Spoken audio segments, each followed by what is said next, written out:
मन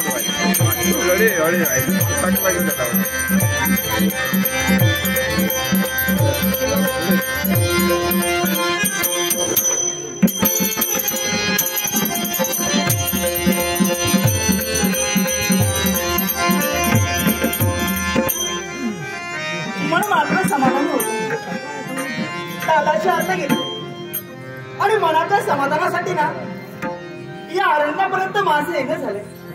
पण इथे येता क्षणी मन मात्र माझं समाधानी होऊ लागलं. कारण माझ्या जीवनात असं सौंदर्य आजपर्यंत मी केव्हाच पाहिलं नाही. क्षणोक्षणी बदलणारं निसर्गाचं सौंदर्य आणि या सौंदर्याचा आस्वाद आज मला सकाळला मिळणार. आणि याच्यासारखं दुसरं भाग्य कोणतं आहे नाट्यसिको?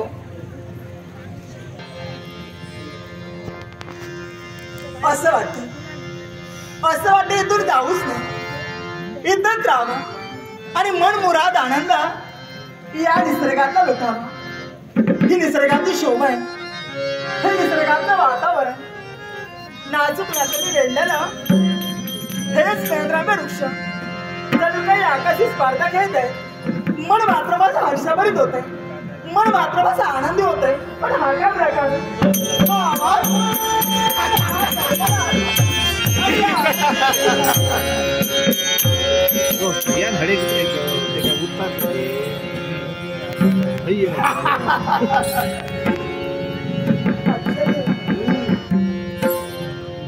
या अरण्यात निसर्गाचा आस्वाद मी घेते.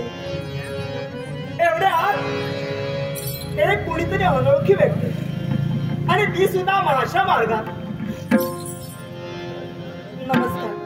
नमस्कार. आश्चर्य वाटलं. कोणतं? कधी न पाहिलेली व्यक्ती आणि ती सुद्धा माझ्या मार्गात. कोण तुम्ही? म्हणजे एकांत वासाळा साळा मायावी स्वरूपात ही व्यक्ती तुझ्या नेत्रासमोर मिळाली त्याच्या बाबतीत संशय. मग ऐक, पाताळ वनाच्या ठिकाणी माझा वसतिस्थान दुर्भाव असलेला संशय. पाताळ वनाच्या ठिकाणी तुमचं वसतिस्थान आहे आणि नाव तुमचं दुर्भाव असेल. मग दुर्भाव मला सांगा, काय ते? तुमची माझी ओळख नाही, कधी गाठाभेट सुद्धा झाली नाही. मग माझ्या मार्गात का आलात तुम्ही? प्रथम माझ्या एका प्रश्नाचं उत्तर हवंय. असा कोणता प्रश्न? मला सांग, कोण आहेस तू? मी राजकन्या रत्नमाला म्हणतात मला. वा, म्हणजे तिचा शोध घेण्यासाठी सांप्रत दुर्भाव इथं फिरतोय. ती माझ्या नेत्रासमोर उभे तुझ्या शोधात आज पाताळ वनाचा त्याग करून मृत्यू लोकांच्या ठिकाणी मी आलेलो आहे. म्हणजे आपण इथपर्यंत आलात ते फक्त माझ्या शोधार्थ आलात? निश्चितच. मग दुर्भाव मला सांगा, काय ते? असा कोणता अपराध माझ्याकडून घडलाय? तुझ्या हातून अपराध मुळीच घडला नाही. मग अपराधी कोण असेल तर तो तुझा बंधू भोजपूर नगरीचा राजा वीरमणी. अपराध मी तुमचा केला नाही. होईल नाही. अपराध तुमचा केला तो माझ्या बंधूने केलाय. मग मला सांगा, दानवेश्वर अपराध एकाला करावा, मग शासन दुसऱ्याला का देताय तुम्ही? एकाच गोष्टीसाठी. अशी कोणती कारण तुम्ही मरत माया ममतेच्या धाग्याने जोडलेला हा तुला इथून घेऊन पाताळ वनात जाणार आहे. तिथं गेल्यानंतर भगिनी प्रेमासाठी व्याकुल होऊ स्वतःच्या भगिनीसाठी तो राजा वीरमणी तिथपर्यंत आहे आणि तिथं आल्यानंतर त्याची मान राहत आमच्या मनातील इच्छा आम्हाला परिपूर्ण करायची. एवढ्या लाचार कसं काय झालात तुम्ही? नाना मुला तुमचा जन्म झालाय, एका स्त्रीला हाताशी धरून स्वतःचा हेतू पूर्ण करण्याचा प्रयत्न जीवनात तुम्ही करतात. पण हे जे काही चाललंय ना, हा फक्त अविचार आहे. हा विचार थोडा चांगलाच विचार धरा आणि चालचाल दूर मुळीच नाही. स्वतःच्या मनातील इच्छा परिपूर्ण करण्यासाठी माझ्या दुर्भावनेच्या इच्छेसाठी स्वतःच्या पंचप्रांतावरती चालते. पण आम्ही जीवनात माझ्याकडे पाहून माघारी कधी घेणार नाही. दुर्भाव काय ते? इथं आलास तो फक्त गुरुची आज्ञा घेऊन आलाय. अरे मला कळतंय प्रत्येक गुरुची आज्ञाचं पालन करणं प्रत्येक शिष्याचं कर्तव्य आहे. पण गुरुने जर यशाचा मार्ग दाखविला ना, तर त्या मार्गाने कसं चालायचं असतं हे प्रत्येक शिष्याने ठरविलं पाहिजे. निश्चितच आमची गुरुमावली ज्याप्रमाणे कथन करते आणि त्याप्रमाणे आम्ही वागतोय आणि आमच्या गुरुमावलीला जे घडवायचं आहे ते घडवण्यासाठी वाटेचे दिव्य घडवायला येतात. अहो चांगलं काही नाही वाईट काय हे मी तुम्हाला सांगावं अशातला काही प्रकार नव्हे, पण गुरुजी आपल्याला सांगतोय हे चांगलं की वाईट हे प्रत्येक शिष्याने ठरविलं पाहिजे. मला तर असं वाटतंय हा विचार तुमच्या हातून घडतोय, हा विचार थांबवा आणि त्याला इथून एक लक्षात ठेव. मी जो इथं आलोय तो तुझ्या हुसक्यावर माझ्या मुलाच्या ठिकाणी घेऊन जायला तर एक वर्षी तर जबरदस्तीनं तुला उचलून तिथपर्यंत घेऊन जाणार. भाव एक विसरतोयस तू काय ते? अरे राजकारण्यात माझा जन्म झालाय, मी एक राजकन्या एवढ्याच नव्हे एक वीरांगना मी आहे. शस्त्रविद्यात मी सुद्धा पारंगत आहे. एखादं संकट जर माझ्यावरती आलं असेल तर ते संकट करावं हे नक्कीच मला माहिती आहे. पण माझ्या समोर माझी प्रतिस्पर्धी बरोबर असेल स्वीकार लावा एक अशी शिल्लक होणार तुझ्या अंगी असेल. आज माझ्या तुम्ही शस्त्र घेतलंय आणि या शस्त्रानं तुझा शेवट करीन. त्यातही राजकारण्या रत्न भरवून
आपला जनाचा शिष्य निर्माण आवश्यक होता. विजयी होशील तिने जबाबदारी पूर्ण करण्यासाठी तू तत्पर झाला.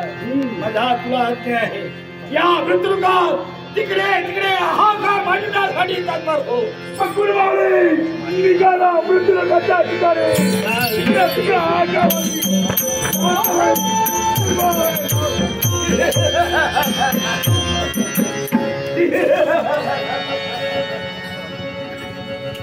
आश्चर्य नवलकी चमत्कार सम्राट सम्रमित होत आहे. आणि युद्धात तुमचं येणं झालं.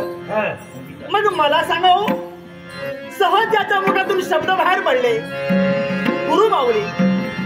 मग हा तो ज्यांच्या आज्ञेचं पालन करतोय ती गुरु माऊली तुम्हीच आहात. आम्हीच आहोत गुरु माऊली यांची. मग तुमचं नाव? आमच्या आज्ञेला तो वावरत आहे.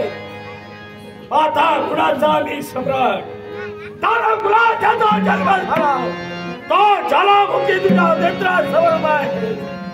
दानव कुलात तुमचा जन्म झाला आणि नाव तुमचा ज्वालामुखी असेल. ज्वालामुखी जो इथपर्यंत आला होता तो म्हणजे दुर्भाव. दोष मी केला देणार नाही. म्हणजे खरे दोषी अपराधी तुम्हीच आहात. कारण प्रत्येक शिष्याचं कर्तव्य आहे आपल्या गुरुच्या आज्ञेचं पालन करावं. कारण गुरु हा ज्ञानाचा सागर असतो. गुरु हा देव असतो. आणि म्हणून दोष द्याचा नव्हे, पण मला एकच सांगावं, सहज त्या मुखातून शब्द बाहेर पडले. अपराध तुमचा जो केलाय तो मी केला नाही. अपराध तुमचा जो केलाय तो फक्त माझ्या बंधूने केला. मग ज्वालामुखी मला सांगा, असा कोणता अपराध माझ्या बंधूने तुमचा केला? ऐकूया का? तुझ्या बंधूने आमचा शब्द बाहेर दिला. शब्द? हा. असा कोणता? म्हणे आम्ही शब्द पाहिलं. या श्री गुणाचा स्वामी होण्याचं, या श्री गुणाची अमर होण्यासाठी आठोकाठ आम्ही प्रयत्न करतो आहे. मेरू पर्वतावर असणारे वैष्णव तलाव आणि त्या वैष्णव तलावात तो अमृत कलश आहे. त्या अमृत कलशाच्या प्राप्तीसाठी तुझ्या बंधूपर्यंत आम्ही गेलो. त्याला थमिण्याचा प्रयत्न केला, पण त्यांनी हाताने आमचा शब्द बाहेर केला. आज त्याचा अपराध. दानवेश्वर, जे बंधूने भाषा केलंय ते फार योग्यच केलंय. मला तर असं वाटतंय दानव तुम्ही स्वार्थी आहात. आतापर्यंत विचार केलात का? तो स्वतःचा विचार केला. कपट कारस्थान करून आतापर्यंत तुमचा हेतू सफल करण्याचा प्रयत्न जीवनात तुम्ही करता. एक लक्षात ठेवा, राजकन्या रत्नमाला तुमच्या नेत्रासमोर उभी आहे. एवढं मात्र झाले. रत्नमाले, तू एक स्त्री आहे म्हणून तुझ्या समोर लीलाचरण म्हणतो आहे. लक्षात ठेव, तितका शांत स्वभावाचा, तितका काळारी स्वभावाचा मी आहे. दानवेश्वर, बंधूने तुझ्या चूक केली. ती चूक करण्याची स्त्री तुमच्या समोर उभी आहे, पण स्त्रीची हेटाणी जीवनात केव्हाही करू नका. आणि या जगात स्त्रीला कधी कमी लेखू नका.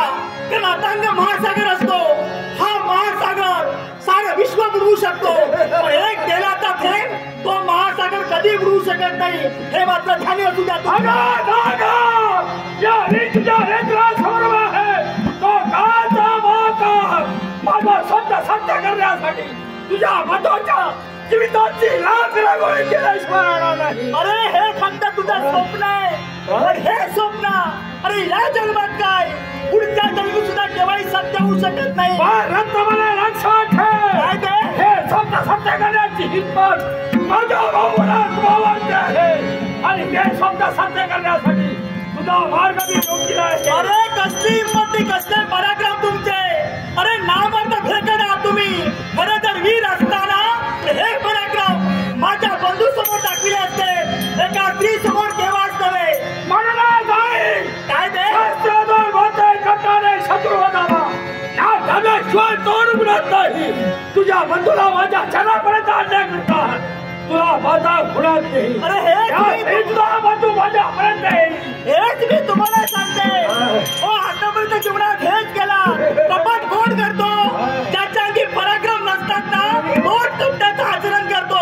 म्हणजे नामर्थ भेटत तुम्हीच. आज माझ्या पराक्रमा निमित्ताचा प्रयत्न करते आहे. या 33 कोटी देवताला साधन आहे. तुझा एक सामान्य स्त्री आहे. अरे धामटपणे तुझी. दानवेश्वर, एका स्त्रीची हेटाळणी तुम्ही करत आहात. एका स्त्रीला आपण कमी लेखतात, पण त्या स्त्रीचं महत्व जर तुम्हाला कळलं असतं ना तर हा प्रभात तुमच्या हातून जेव्हा स्त्रीच्या हाती शस्त्र समोर दिसत नाही, हाती कंकण समोर दिसतात, कुणासमोर पराक्रमाचा वल्गना करते याचा विचार पूर्ण कर म्हणता येईल. असं कुणी सांगितलंय की स्त्रीच्या हाती शस्त्र समोर दिसत नाही? अरे स्त्रीचा अर्थ कसा आहे? अरे सा म्हणजे संयम आणि ती म्हणजे त्रिवेणी, आणि त्रिवेणी म्हणजे काय असेल? सत्य, सनातन आणि सहनशीलता या 3 गोष्टी या स्त्रीजवळ आहे. कारण जेवढा तू हट्टी आहेस त्यापेक्षाही लाख टक्के हट्टी आहे एवढं मात्र झाली. कोणत्या प्रकारे या काळाच्या दगडातून तुम्हाला करते हे शिवाया दाडवेश्वराला पाहिजे. अरे कसला तू काळ? अरे काळाचा महाकाळ जरी माझ्या समोर आला असेल तरी त्याचा सामना कसा करावा हे नक्की तुम्हाला माहिती आहे. कारण पूर्णपणे विश्वास माझ्यावरती आहे. अहो दानवेश्वर, झाडावर बसलेला पाखराला फांदी तुटण्याची भीती केव्हाच नसते, कारण त्या पाखराचा विश्वास त्या फांदीपेक्षा आपल्या पंखांवरती जास्त असतो. त्याचा पूर्णपणे विश्वास माझ्या पराक्रमावरती माझा. लक्षात ठेव, या निसर्ग पंखावर जास्त सुद्धा विश्वास ठेवू नको. तेव्हा हे पंख तुझ्या छाटले जातील हे तुला सुद्धा कळणार नाही. अरे हे फक्त तुमची बोका धमकावली आहे. हे सत्य केव्हाही होऊ शकत नाही. अरे सापाच्या दातात आणि विंचवाच्या शेपटीत विष असतं. तुमच्या रोमात विषात भरून गेलंय. मी किती उद्योग करण्याचा प्रयत्न केला ना, या दानवेश्वराच्या मुखातील बोल म्हणजे सदाई नाचे धोरणावे 16 कुर्ते बांधावे आणि नंतर बाजूला ठेवावे. बोलणे बोल सत्य घेण्याची एवढी हिंमत तुमच्या अंगी असेल.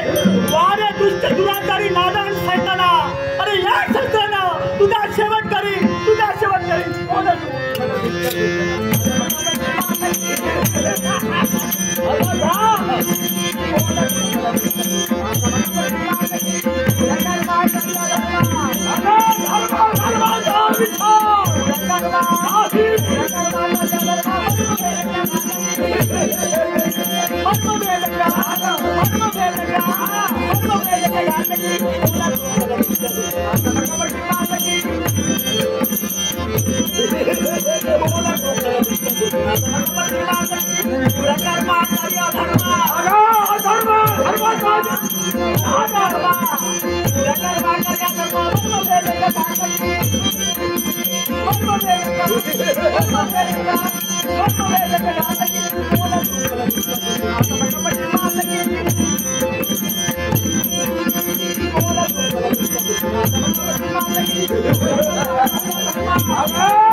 माझ्या मनाला होकार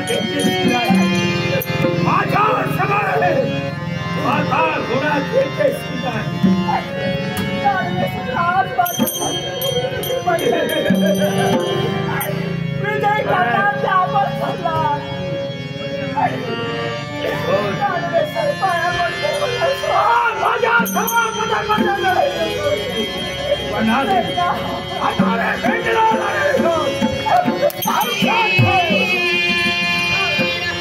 अन्याय माझा काही नसता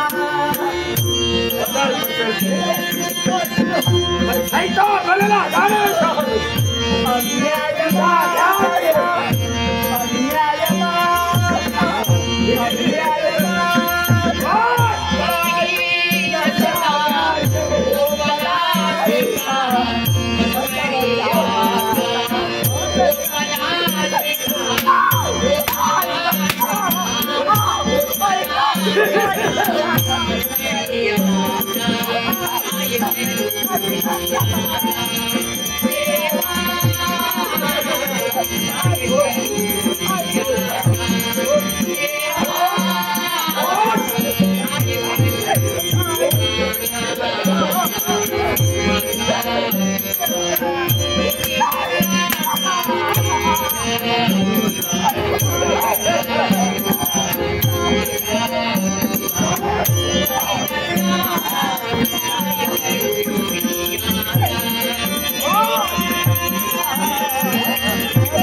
अन्याय माझी झाली नाही दुसऱ्याची होऊ देणार आज तुझ्या जीवनात वादळी वार निर्माण काळ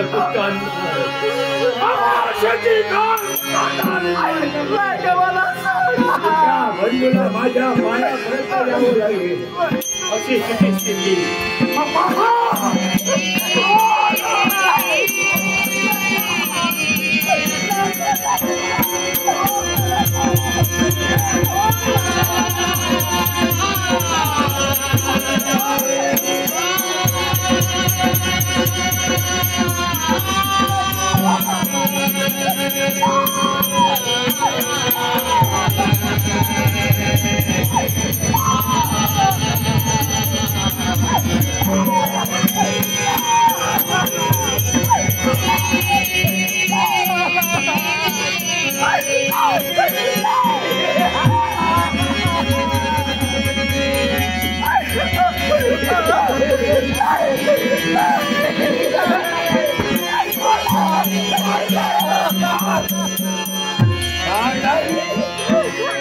माझ्या शब्दाला होकार करेचा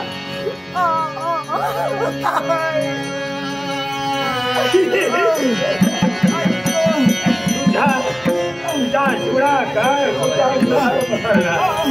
तुझ्या वस्तूला माझ्या जनावरती यावं लागले यारण्यावर पुऱ्या कुत्र्याला मेजवानी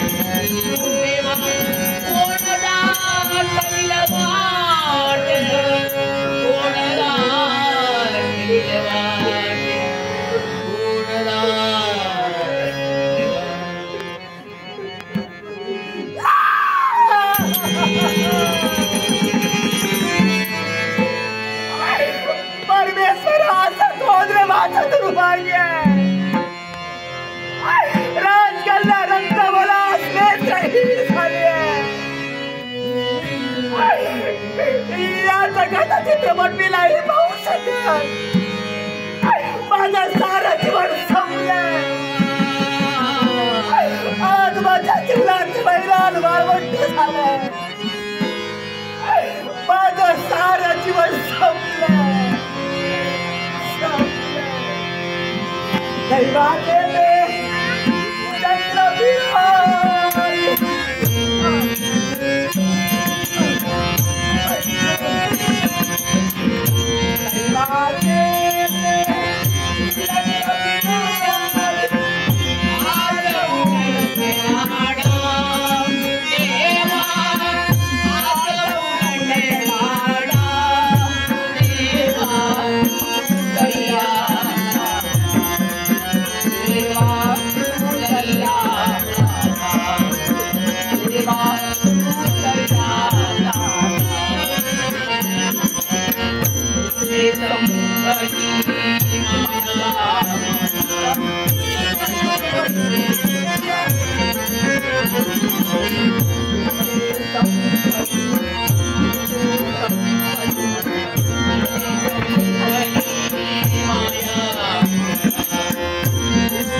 परमेश्वरा काय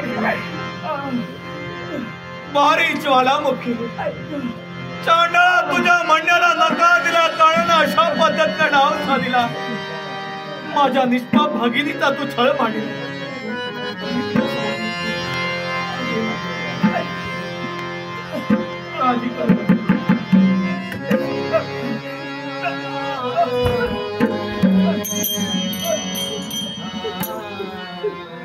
परमेश्वरा धिक्कार असो माझ्या जीवितावर, धिक्कार असो माझ्या पराक्रमावर.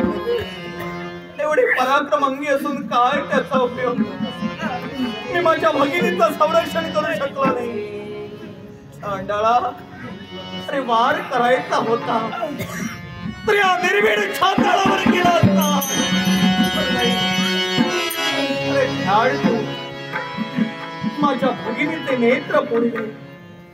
आयुष्यभरासाठी माझी बहीण आंधळी झाली. जिवंतपणाचं मरणपाय दुःख तू केला नाही. काय करा जगाच्या पाठीवर कुठलेही दिव्य करायला मी तयार आहे. माझ्या भगिनीसाठी स्वतःचा देह छिदवायला मी तयार आहे. पण केळीची दृष्टी कुठल्या पद्धतीने हिला प्रदान करावी? कोण वैद्यराज माझ्यासाठी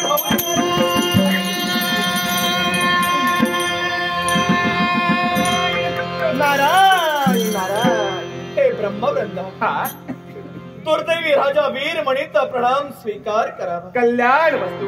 शुभम भवतु शुभम भवतु. राजा, अरे तुझं दुःख, तुझ्या व्यथा, तुझ्या भावना सारं काही मी जाणतोय. ते वर्षी आपण त्रिकाल न्याव्या. माझ्या जीवनात काय घडलं नव्यानं तुम्हाला सांगायला नको. माझ्या भगिनीचे नेत्रासारखे दोन हिरे त्या ज्वालामुखीने हिरावून घेतले आणि अशी माझी आधी भगिनी मी कधीही पाहू शकत नाही.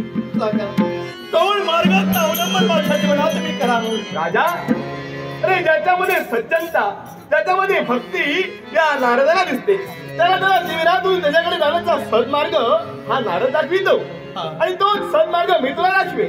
कशाला चिंता करतोय? तुम्ही मार्गदर्शन करणारा माझे कर्ण उत्सुक झाले. कुठल्या मार्गाचं अवलंबन केल्यानंतर गेलेली दृष्टीला मी प्रदान करू शकतो हेच मला ऐकायचं. मग राजा ऐक, मेरू पर्वताच्या पायथ्याशी असलेलं वैष्णव तलाव आणि त्या वैष्णव तलावात असलेला अमृत कलश आणि त्या अमृत कलशातून जर का ते अमृत सिंचन तिच्या नेत्रावरून झालं असेल तर तिचं नेत्र पुनश्च येतील. होय राजा, तिचे नेत्र पुनश्च येतील. नारायण नारायण. आपला शब्दामध्ये सूर्यप्रकाश एवढा सत्य आहे. तुमचे शब्द कधीही असत्य ठरणार नाही यावर तरणोपाय आहे. मेरू पर्वतावर असणारा वैष्णव तलाव आणि तिथं असणारा तो अमृत कलश, त्यात दिव्य अमृताचं सिंचन माझ्या भगिनीच्या नेत्रावर केलं असेल तर गेलेली दृष्टी तिला प्राप्त होणार आहे. अगदी फार उपकार झाले आपले. ज्या चांडानं त्या अमृताच्या अभिलाषानं सारा प्रमाद घडविला तो त्या अमृतासाठी टपलेला जाय. मग ते अमृत मी जर का आणलं आणि माझ्या भगिनीच्या नेत्रावर त्याचं सिंचन करून गेलेली दृष्टी तिला दिली तर खरोखर तिच्या जीवनाचा सार्थक होईल आणि त्या अमृताचंही सार्थक होईल.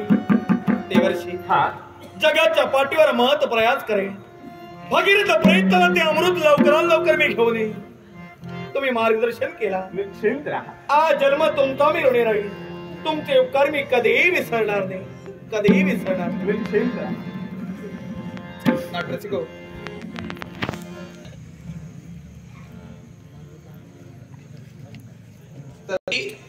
योग्य वेळी तुमचं आगमन झालं आणि म्हणलात तुम्ही ज्या मार्गाने मला मार्गक्रमण करायला सांगितला या क्षणापासून मनोमनी माझी प्रतिज्ञा आहे, जोपर्यंत तिची गेलेली दृष्टीला प्रदान करत नाही तोपर्यंत राजा वीरमणी पुनश्च दरबारी जाणार नाही.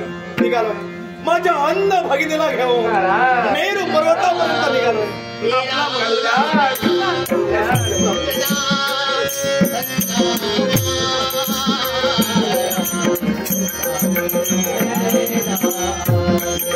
देवाची आपला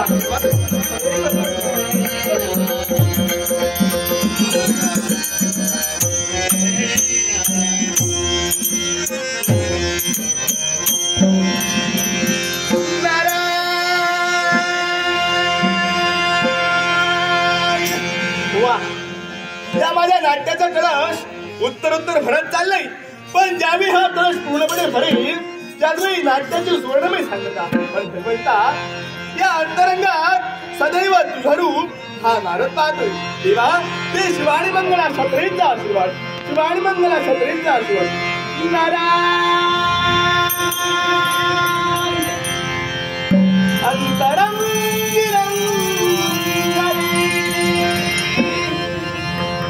स्वरूपाणी पाहतो,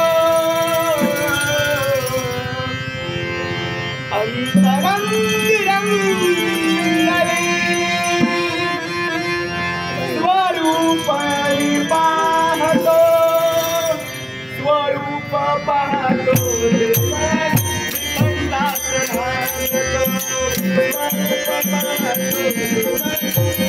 अंतरंग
चौकडे पसरून भर यवनाचा प्रहल उलटल्यासारखा मला भास आज या वनपरी धावतोय, कारण त्यांचं आगमन होणार आहे आणि त्यांच्या स्वागतासाठी या सांजे वेळी हा साज शृंगार केलाय खरा. येतील या सांजे वेळी माझ्या भेटीसाठी. नक्कीच येतील, नक्कीच येतील. झाल्या तिन्ही सांजा करुणी सुंदर सांजा, झाल्या तिन्ही सांजा करुणी सुंदर सांजा.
सौंदर्य कोण कोण तुम्ही?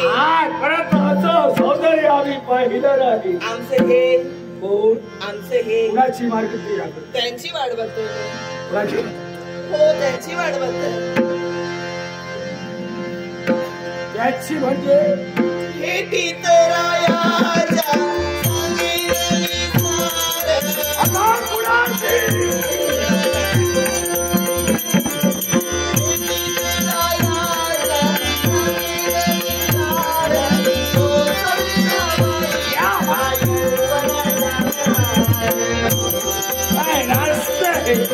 काय मुरड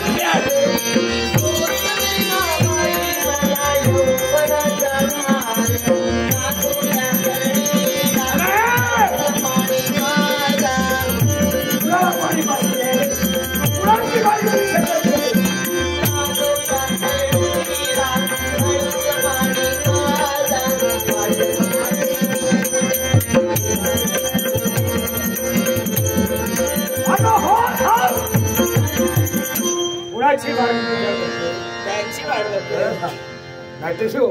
सोमवार अहो त्याला मी मनानं भरलाय. ते माझे राजकारणी म्हणजे वीरमणी. त्यांची वाट बघतोय.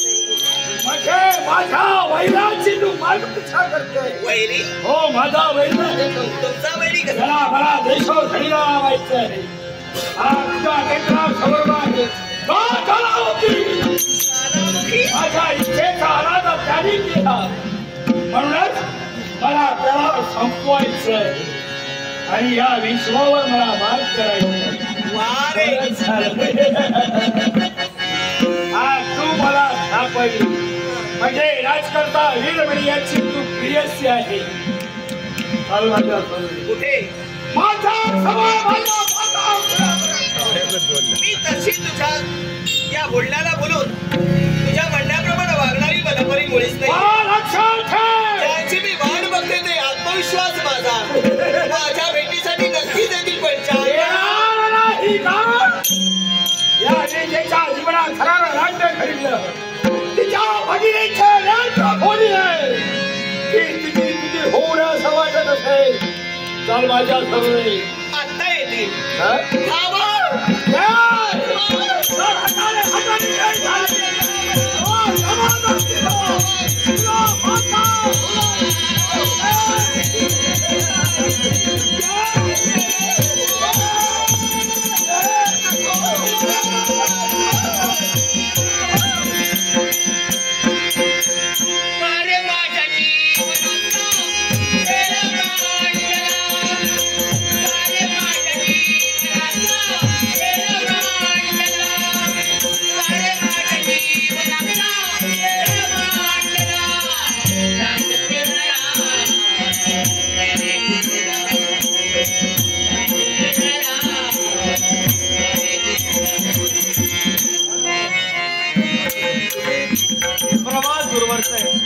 पण लवकरात लवकर आपल्याला झोपडी पूर्ण करायची. परमेश्वर या माझ्या आंधळ्या भगिनीला घेऊन हा प्रवास मी करतो. रश्मीत नाही काय करावं? हिला जर का सोबत घेऊन गेलो तर किती वेळ जाईल सांगता येत नाही. नेमकं काय करावं या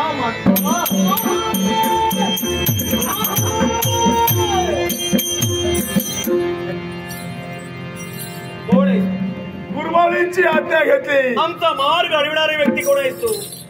पाताळपुराच्या ठिकाणी वसतिस्थान ज्वालामुखी यांचा शिष्य दुर्भाषी झाला सध्या. आमच्या मार्गात का? मी जो इथपर्यंत आलोय ती माझ्या गुरुवारीची इच्छा. या रक्तमाला संपूर्णच्या हेतूला मी काय ती माझी भगिनी आहे आणि तिचा पाठीराखा भोवरा राजा वीरमणी तुझ्या नेत्रासमोर उभा आहे. स्वजीविताचं संरक्षण करायचं असेल तिच्या चरणावर नाक घाल आणि इथून चालता हो. कोण कुणाला काय सांगतोय? हे राजा वीरमणी दुर्बा भजगुणी सामान्य नव्हे. तुझ्या जीवनात कोणता प्रसंग निर्माण करेल याची तुला कल्पना असणार असेल. अरे एका स्त्रीची विटंबना आणि एका स्त्रीवर अत्याचार करणारी तुझी गुरुदेवता त्याचा शिष्य कुठल्या पद्धतीचा असणार हे मला नव्यानं सांगण्याची आवश्यकता नाही. पण हे लक्षात ठेव, माझी जर का इच्छा माझे करत असेल तर नाही तुझ्या पेटाची पायगडी करण्याशिवाय दुर्भावजीला स्वस्त वाटणार. मग तुझी सत्ता आणून बनवून तुला संपूर्णासाठी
जन्मली काया ज्या काळीचा जगाला काळी मात्र उपयोग नाही त्या दृष्टाचा मी सर्वनाश केला. आता मात्र फार मोठ्या संकटात मी अडकलो. हिला जर का सोबत घेऊन गेलो तर प्रवासात बराच वेळ जाईल, काही दिवसही लोटतील आणि हिला जर का एकटीला सोडलं तरी नराधम तर टपलेले म्हणजे हिला कोणतरी सुरक्षित ठेवणं गरजेचं आहे. पण या सायंकाळच्या समयी हिला घेऊन तरी कुठं काय करा हेच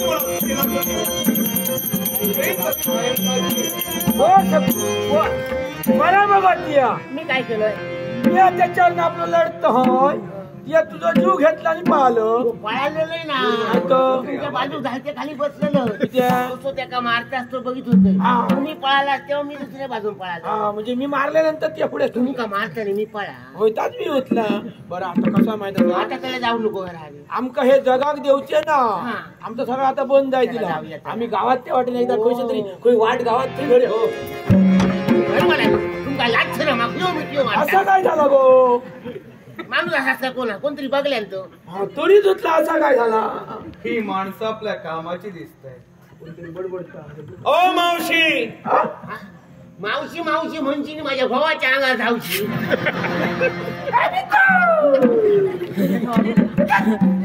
घाबरू नका. काही क्षण आपली आम्ही थट्टा केली. माझं महत्वाचं काम तुम्हा दोघांपाशी आहे. कोण तुम्ही डोळा बघत नाही कोण. या भोजपूर नगरीचे राजा वीरमणी म्हणतात ते आम्ही. पाया पडतो पाया पडतो राजा लोक काय चुकला असा ना आमचा जर माफ करा. मला तुमचं सहकार्य हवंय. आता सांगा काय काय तास राजांचा वेळ सायंकाळचे होय होय आणि माझ्यापाशी एक अनमोल ठेवा आहे. तो ठेवा मी तुमच्याजवळ सुपूर्द करणार. आजची पूर्ण रात्र त्या ठेव्याचं संरक्षण तुम्ही करायचं. बिया नको उद्या सूर्योदयाबरोबर मी येणार आणि माझा ठेवा घेऊन जाणार. राजांचा ठेवा म्हणजे बारीक नसतो काय नसताला बरं अगदी पकडून राजांनी घे ह्याच्यावर ठेवा व्यवस्थित पकड आणि सारख्या बोचक्या बाना याचा ह्याच्यात ठेव ते किती सांगा चोरचंडा कोणी तर भय ना मी आपला हा घेईन आणि पोटावर घेऊन निघा म्हणजे हिरे माणिक मोती उंची वस्त्रलंका हो मोठ्यांचा कोणी घ्यायला तो कोणात भरूच जमताना अनमोल ठेवाय पण त्यातला नव्हे म्हणजे याची आवश्यकता नाही. नाही तर हे फुकट गेला घातलेला तुला नीट लक्ष देऊ नये का. ठेवा माझा अनमोल आहे. आजची पूर्ण रात्र त्याचं संरक्षण तुम्ही करायचं. काय इतके उद्या सूर्योदयाबरोबर मी येणार माझा ठेवा घेऊन जाणार आणि त्या बदल्या तुम्हाला काय हवं ते पारितोषिक देणार। सांगा काय काय पण यदाकदाची हा कामात कुठली कसूर झाली गाठ माझ्याशी आहे, तसा काय नाही होता। यांचं मानी मस्त उडविला जाईल। नको नको नको मी सांभाळीन ना काय का नंतर तुमचंही गो पुढे सर गो पुढे सर सुरी भूतू ठेवा कामात कसूर नको।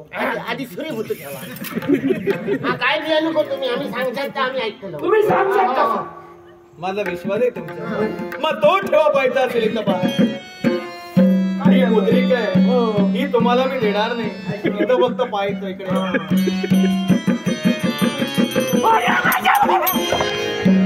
तू घाबरू नको। असा काय का डोळे नाही मग कुठले ह्याला चढत दिसत हा काय बांधली?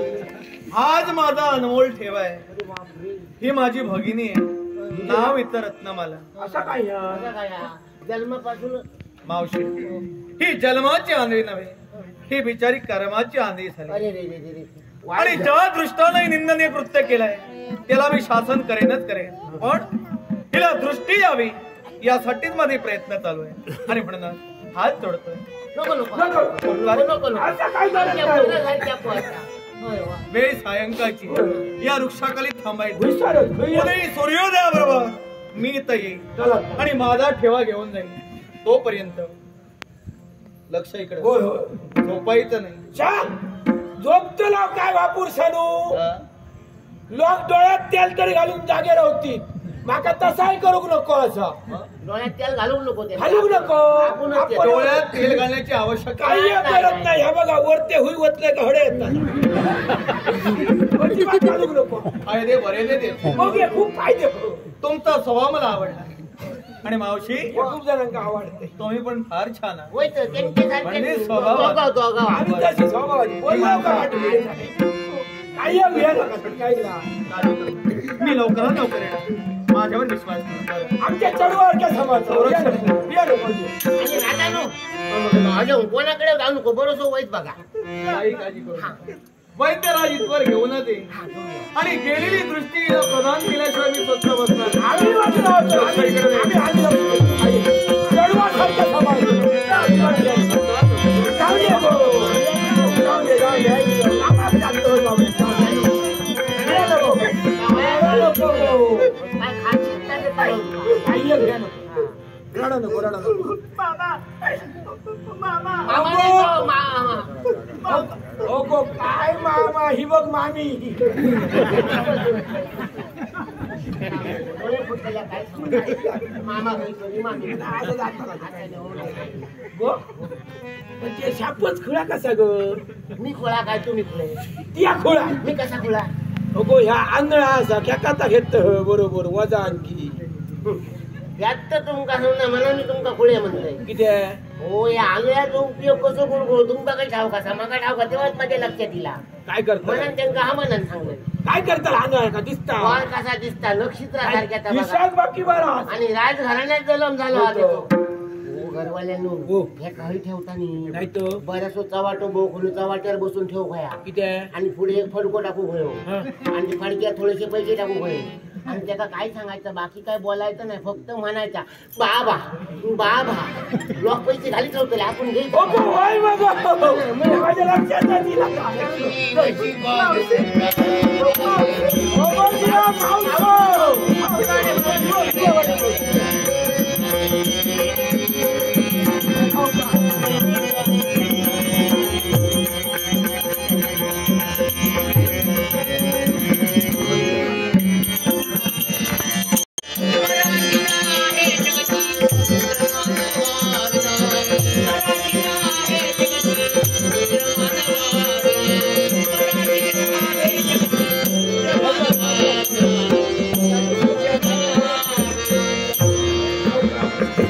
ओ गो, खरं आघात तो.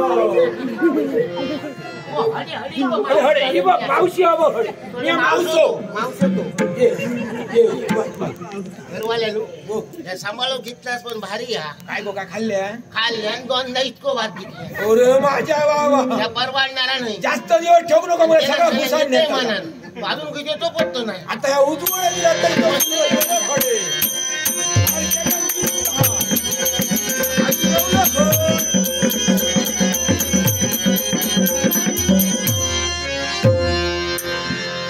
ती दुर्मिळ अमृत घेऊन आम्ही इथवर आलो.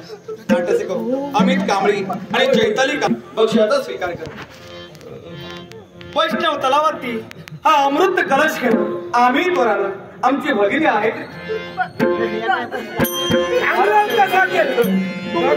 कधीही विसरणार याच्यात उपकार नाही हो. काळजी करू नका. त्यावर उपचार नव्हे. हे दिव्य अमृत घेऊन आले अर्थात या अमृताचा सिंचनीच्या नेत्रावर करून केलेली दृष्टीला मी प्रदान करतो.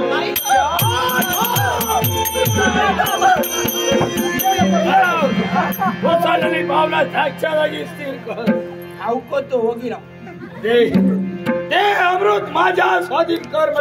त्वरित पहा नाही असा विचार करू सोडून दे तिला. नाही सोडणार. ती बिचारी निष्पाप आहे. तोपर्यंत अमृत मला मिळत नाही तोपर्यंत तिला सोडणार नाही. अमृत मी तुला कधीही देऊ शकत नाही. हे अमृत जर का तुला दिलं तर आयुष्यावर माझी भगिनी आंधी राहणार आहे. नाही नाही हे अमृत मी तुला कधीही देऊ शकत नाही. राजन यावी तुला प्रियसी हवी आहे का भगिनी हवी याचा विचार कर. बापरे परमेश्वरा या दुहेरी कैचीत मी अडकलो गेलो. इकडे आण आणि तिकडे वीर अशी अवस्था माझ्या जीवनात निर्माण झाली आहे. एका बाजूला ही निष्पाप माझी प्रियसी आणि दुसऱ्या बाजूला माझी भगिनी माझ्यावर अवलंबून आहे.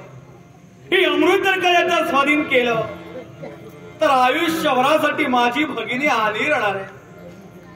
आणि अमृत जर का याला दिला नसेल तर चांडाळ एका निष्पाप जीवाचा बळी घेणार. परमेश्वरा नेमका काय करावं. दयावंत हो कृपावंत हो नाही मी विनंती करतोय. नाही वाटल्या माझी प्राण तुझ्या चरणापाशी ओवाळतो. तुझ्या प्राणाची गरज मला नाही. अजून विचार कर. अजूनही ही हवी ना हिचा शेवट करू. देईन तुला मी अमृत. हे अमृत तुला मी स्वाधीन करे पण माझी सुद्धा ही गाडी आहे. पडती ही अमृत जर का तुला हवं तर एका हातानं अमृत कलश घ्यायचा पण दुसऱ्या हातानं त्याच वेळी माझी प्रियसी सुखरूप माझ्या स्वाधीन करायची. मान्य मला एका हातानं प्रियसी तुझी घ्यायची एका हातानं हे अमृत माझ्या स्वाधीन कर. नाही माझी प्रियसी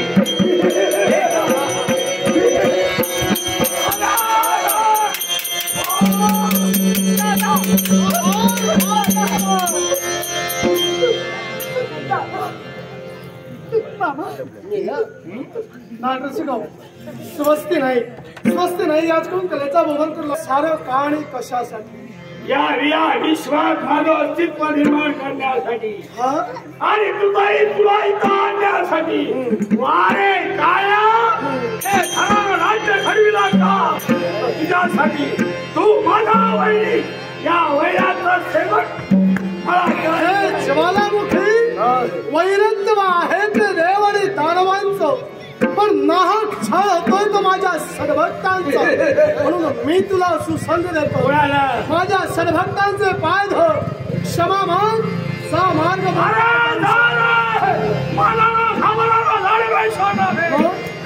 माझ्या नेत्रांसमोर उभा राहिली. या काळाचा लग्न होण्याची हिंमत माझ्या अर्थात ही जर मरणाची इच्छा तुझी असेल तर हा वैकुंठीचा नारायण निश्चितच ती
देवाई वैकुंठीच्या नारायण ही तुझं दुर्मिळ दर्शन ज्या दृष्टानं त्याला विश्वाला त्रस्त करण्याचं कार्य केलं या ज्वालामुखीचा सर्वनाश झाला.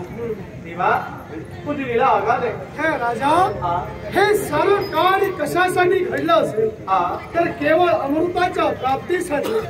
हे दानव उन्मत्त होऊ लागले आणि मेरू पर्वताच्या ठिकाणी असणारा वैष्णव तलाव, त्या वैष्णव तलावात असणारा तोच अमृताच्या कलशाच्या प्राप्तीसाठी त्यानं हे सारं घडवलं. पण हे राजा, या विश्वाला माझा आशीर्वाद आहे. याच्या पुढं त्या वैष्णव तलावात असणारा अमृताचा अंश नष्ट होईल, जेणेकरून असं संकट या विश्वावर पुनश्च निर्माण होणार नाही. ही अमृतासाठी सारा प्रभादेला घडलं, त्या दुष्टाचा समान आणि अमृताचा अंश कायमचा संपलाय.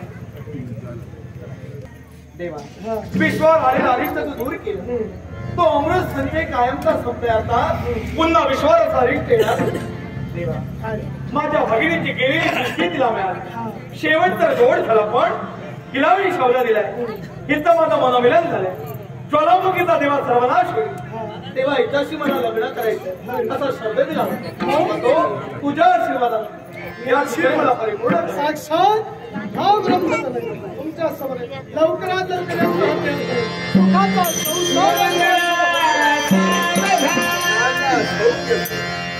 तुझा दुर्मिळ दर्शन झालं. या असंख्य भक्तावर सदैव तुला मंगलमय आशीर्वाद राहा. ही देखील